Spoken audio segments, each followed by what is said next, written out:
What's up, guys? Poker with a Purpose here with you today, bringing you 5 outside-the-box tips to crush any poker game that you play in. These will work at any game, any level, against any players. We're teaching you today how to adjust to any game you sit in so that you can crush that game.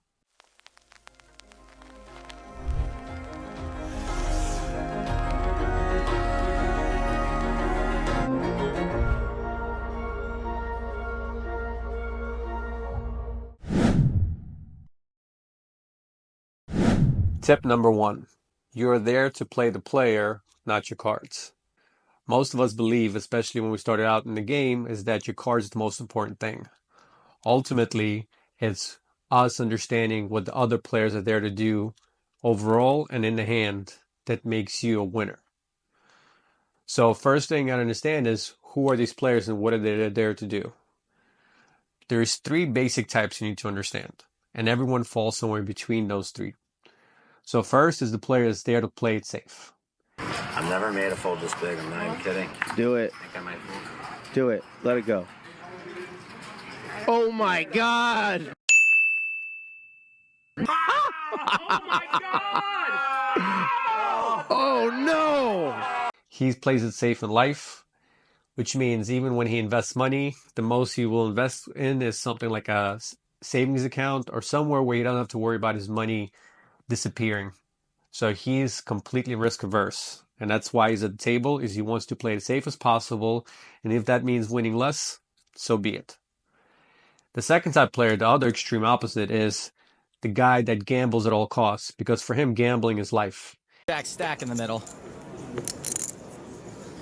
The flop is 9-9-10. Not sure how much action he'll get. Dan would typically check this to 3-better. I'm all in. Shaq shoves. This is a baffling open shove. Why would you ever do this with a 9? Jensen actually considering playing this? All in. He does shove. Call. Scott does not fold. He's the kind of person that does not hold on to money in life. He takes whatever money he earns and immediately goes and gambles it off or wastes it on whatever things. He's the kind of person at the table that for him, getting his money in is why he's there. He doesn't care actually about winning on a deeper level. For him, actually risking is what he enjoys, and that's his payoff at the table. The third type of player is the player you want to become. It's what a good professional is. It's someone who's able to adjust and understand the flow of the game. And by that, I mean who the players are, what they're there for, and how it changes as the game flows or even as the hand flows. There's the ace of spades. Straighty, flushy paired board. Check. Bet.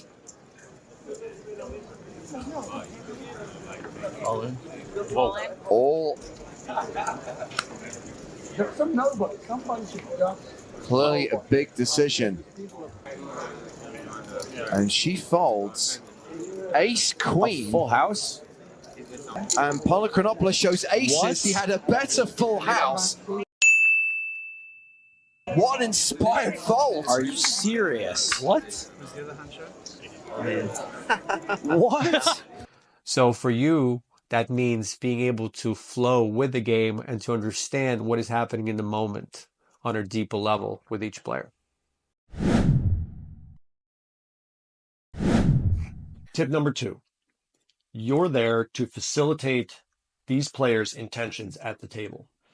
Typically, when we play poker, a lot of people think about it as I'm there to battle, I'm there to fight, that we're fighting each other at the table. This could not be further from the truth. We want to approach the game as if we're kind of flowing down a lazy river. When we go with the river, we have the power of the river behind us. So when you sit at the table, once you identify which player falls into which category, I'm here to fight and prove myself, or I'm here to play it safe and protect my stack at all costs, you're simply facilitating those intentions. So in the first case, the player who's there to fight, who's there to risk, his intention is to, no matter what, go down swinging. It is 5 bets to 35,000. 30? 35. All right, well, this looks like a pretty easy fold for Vanessa. He should be folding any second now. Pot. She puts in 6 bets with Jack high. Oh boy. 106. This is an absolute punt. Let's count the hang time. I'm all in. If he doesn't risk while he's there, he's going to leave the table feeling emotionally unfulfilled, and that will be unsatisfying for him. So he's constantly looking for ways to fight and to get money into the pot. So the way that you facilitate this is you're constantly pushing his buttons. That means maybe you're donking small, betting into him. You're check raising small. You're going to try different things and be creative. And this is where you want to trust your instincts and what your intuition instincts say to do in the moment. But you're going to try things creatively because he's constantly looking for things on the outside to confirm that he wants to fight. So the more things you try, it's going to trigger him into fighting for the pot. Now, obviously, you want to be doing this with good hands. You want to make him fight when you're ready to fight for the pot, which means you have a hand that you're fighting with. The other side of the spectrum, the play it safe guy, he's constantly looking for things on the outside to confirm that he's unsafe. So that means big bets, big raises, big pots to him means I feel unsafe because my stack is now at risk, and I don't want my stack to be at risk. Viffer calls. Makes the call drawing dead. He's clearly on a pure float, which means he may try to steal this pot from Troy on the river. The river is the 3 of spades. Troy bets 10,000 again. I'm all in. Viffer shoves. Did you hear that suction? The loose cannon's been put to a decision for all of his chips, and he looks just sick about it. He cannot. I would never bluff you, sir. Nice hand, sir. So you're, by betting big, by raising big, by putting his stack at risk, facilitating his intention to play it safe. And so you, as the third player type who is adjusting to the game, you're going to be conscious of which player falls into which category and what their intentions are in the moment. So the player that's there to fight, with him, you're going to be doing things to trigger him, and the player that plays it safe, you're going to be doing things to make him play it safe. Tip number 3. Ask the right questions. Ultimately, you have the answers within. Your intuition is intelligent enough to know the right decision that you should make in every situation. However, to get there, you got to ask the right questions. So the first question that you should ask yourself before every hand and on each street is, how am I feeling right now? Or what am I experiencing right now? And you'd be surprised how often you're going to feel or hear in your mind, oh, I'm afraid. I'm afraid that this is not going to work out. I'm afraid I'm going to lose. I'm afraid blah, blah, blah story. That's where you get to acknowledge it instead of ignoring it or dismissing it and say, okay, I feel the fear, and there's a fear that if I lose this pot, I'm going to feel a certain way, or I'm going to feel a certain way about how I played it or about myself.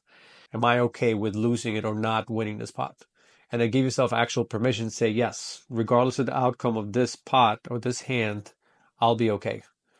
And that creates actual sense of safety and peace within that allows you to make the decision that comes from a place of clarity instead of place of fear. The second question is addressing the other player. Because ultimately, no matter what they're doing, whether they realize it or not, they want you to believe something. When they're bluffing, they want you to believe that they're not bluffing, that they're strong, that they feel good about it, that they're confident. Most of the time, this is going to be unconscious behavior because they don't realize that's what they're doing, but this is what they're intuitively or instinctively doing to protect themselves. Because the mind is in the fight mode of like, oh my God, I need to win even though I don't like this or I'm uncomfortable with this. So by asking this question, what does he want me to believe? You'll hear clearly, oh, he wants me to believe that he has a big hand. When he actually has a big hand, the answer is going to be, he wants me to believe nothing, or he doesn't care what I believe. Or, hey, he wants me to think that I'm weak. So it's going to be all these confusing things sent out at you when he has a big hand, but when he's actually bluffing or wants you to fold, he's going to have a very clear message that he's sending to you, which is, please believe me that I have a big hand and that I'm comfortable right now. And is Rampage going to go for it to know how strong? Hands all in! All in from Rampage!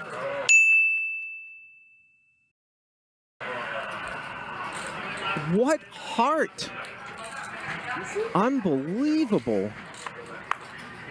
618,000 all in for people that said that his stack might not be in play. He's answered that question. And he's going to fold, and Rampage gets it through. Oh my God. Rolling. So how much do I owe you then? 100 and something? 125? I said most likely I would call. Can I just know how much I owe you then? No, so this is He's being genuine. 100, 110. Wow, it's gonna be a big bill. No, 115. How isn't he called yet here, Jeff? Just worried about the full houses, but 15. what is going on? It's 1-to-1. No more. On occasion, Airball probably does show you the full house, and you say, okay, nice hand. What was the flop, Professor? 90 plus 12, 102. It's like pot. They definitely have history between them, huh? I've never seen anything like this. Yeah, 1-to-1. 1-to-1? Save it, Professor. Save it. Save the 115.8. It's a lot of money. Oh, this is art. If he folds, Has headsets off, I'm out of here, some way to talk him into a fold. Pay me. I deserve it. I'm walking out. The thing for Professor, I'll tell you guys something. It's not about money. He just doesn't like to be bluffed. No, it's about playing good. I think he is going to fold this hand. And the last question to ask before you make the decision is as simple as, what am I resisting right now? And you hear pretty clearly, I'm resisting putting my money in right now. I'm resisting putting it in and being wrong and losing everything. Or I'm resisting letting go of my hand because I have a real hand and I don't want to let go because who knows next time I'm going to have a hand. And I want to win this pot because there's a lot of money in there. And whatever that resistance is, that's what you get to step through. And that you build that muscle, it will allow you to make decisions from a place of clarity and intuition instead of a place of fear and want and need. So when you ask the question, what am I resisting? If the answer is letting go, then that's what you get to do, regardless if it feels uncomfortable or even sick. Or if you hear, hey, I'm resisting putting my money in because I'm afraid I'm going to lose it, then you know what the answer is. Step into it. 15,000. Get a $15,000 bet from Madisal. Well, he's decided. 52,000 total. He's decided to re-raise it. Now, how much does Mike like? Let's check this on the end. Well, Can't believe I'm thinking of folding this hand. Why do you do this to me, Philly? Pocket sevens?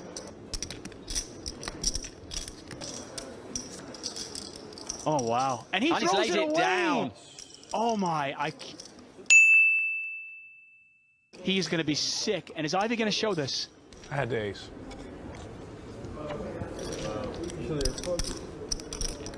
Had the ace. Tip number 4, connect.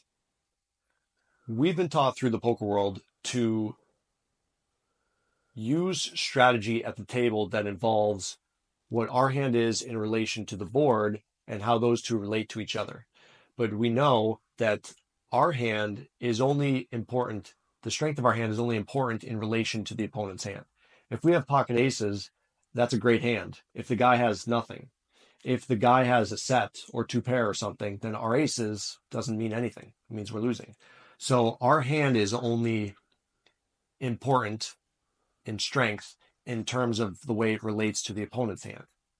And this is what connection is all about. Now, connection, we're all hardwired for connection. Think about your relationship with your partner or a family member.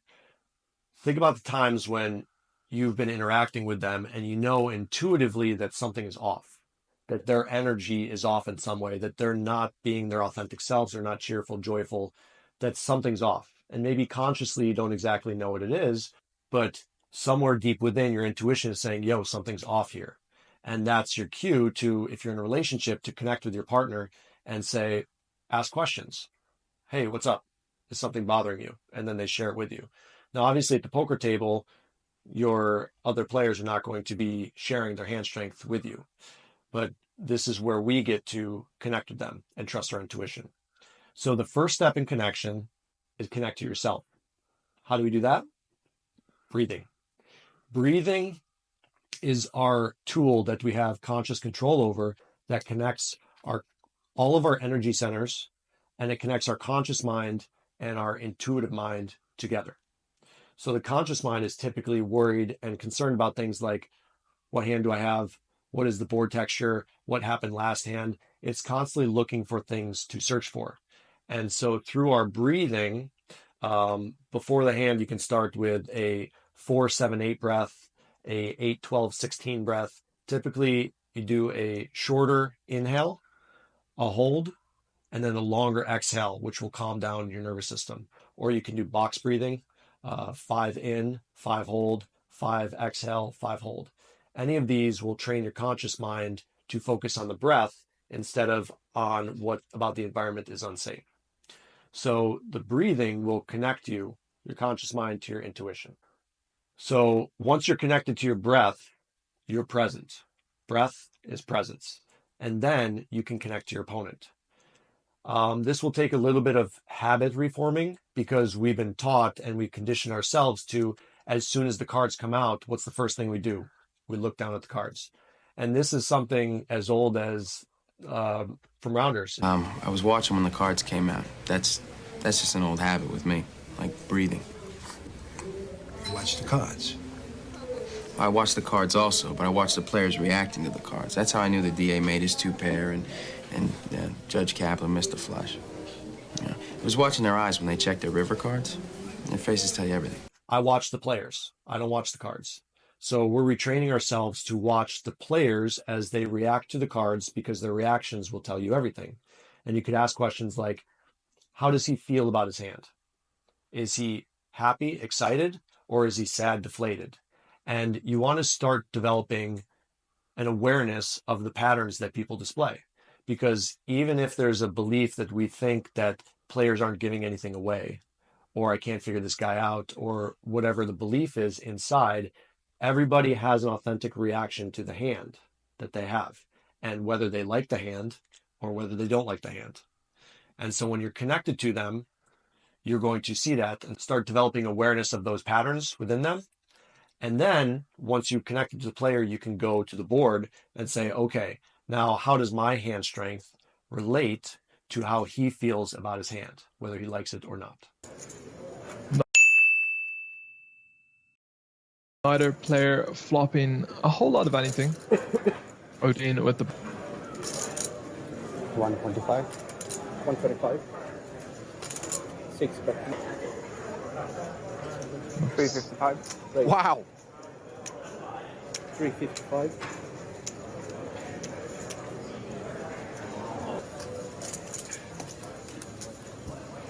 Is that one last look at the cards as they go into the muck, or is that one last look at, are we really going to do this? Oh, I sincerely hope so.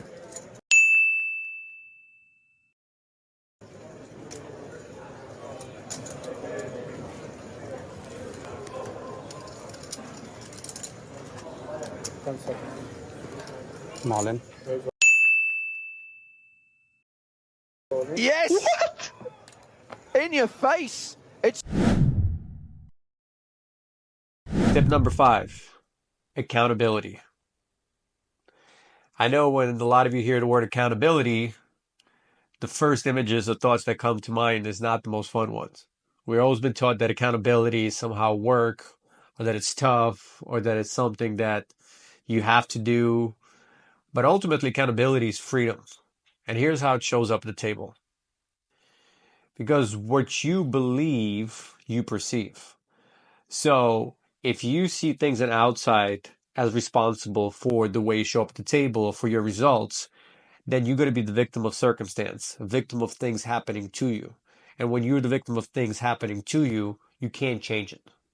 Because you cannot change the outside environment. You cannot change what's happening to you outside. In poker, that means you don't know if you're going to get unlucky in the hand and lose when you're a big favorite. And that's okay. Being 100% accountable is saying, I put my money in and it didn't work out. And I'm still 100% accountable, and that's totally okay that it didn't work out. And what it creates when you're 100% accountable is changes that you could implement when something doesn't work or when something didn't go the right way. And then when you're in the hand and you have a hand that got cracked before, you don't have a thought that, oh my God, it got cracked, so I don't want to get it cracked again, so I got to play it safe or I got to go all in to prevent it. You just play it as if it's brand new moment, because it is. And that's what comes from being 100% accountable.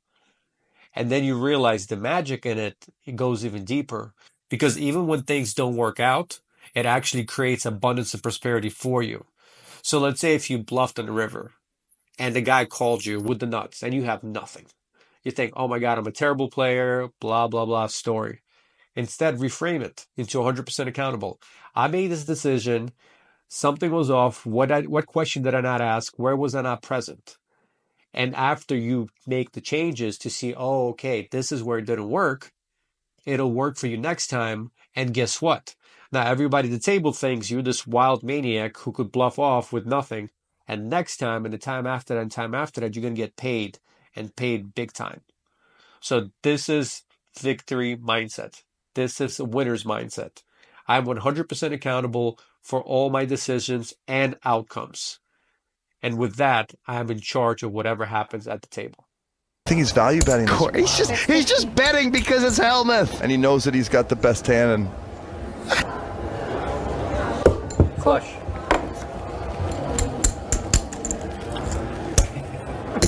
Straight flush draw. Yeah, I know it's funny. No, you have no clue where you are on these things. No, it's real funny. I played it perfect. Yeah, you played it great. Perfect. Strong dead every pot we play our whole life. Daniel's drawing dead. And hits and hits and hits. Oh, I think I'll call you with a 5. I think I'll play this hand, that hand. Oh, 7s, I'm all in. Oh, I was a favorite in the last 8 hands I played. Yeah, you put all your money in with like 7s and 8s and hands. Ridiculously lucky to be a small favorite in all those pots. I gotta listen to this and take it all the time, and then he has to suck out on me. You know you can get abs. Yeah, and this also means taking accountability and acknowledging any conversations that might come up, internal conversations, internal dialogues. So if you catch yourself saying things like, I'm stuck or I'm buried, I'm on cold tilt, my aces always get cracked, I can't beat this certain player. These are all outflows of beliefs that you hold within that you've created about the outside environment, centering around, I'm unsafe. So when you say, I'm stuck, even if you're down money, you're sending the message to your unconscious that I'm actually stuck. I'm energetically stuck in this frequency of I'm buried, I'm stuck. Just feel what that feels like in your body, because that's what you're conditioning your unconscious to believe. So instead, it's about letting go of the past and saying, okay, I'm seeing that I'm attached to what happened in the past, and I'm attached to making up for it, which creates energetic war within. I'm stuck and I don't like it, and I need to make up for it so I feel better. Instead, you just look within and you say, how am I feeling right now? Okay, I'm feeling kind of shitty that things didn't work out in the past, and I'm down money and it doesn't feel good. And you just give yourself permission to, it's okay to feel like this.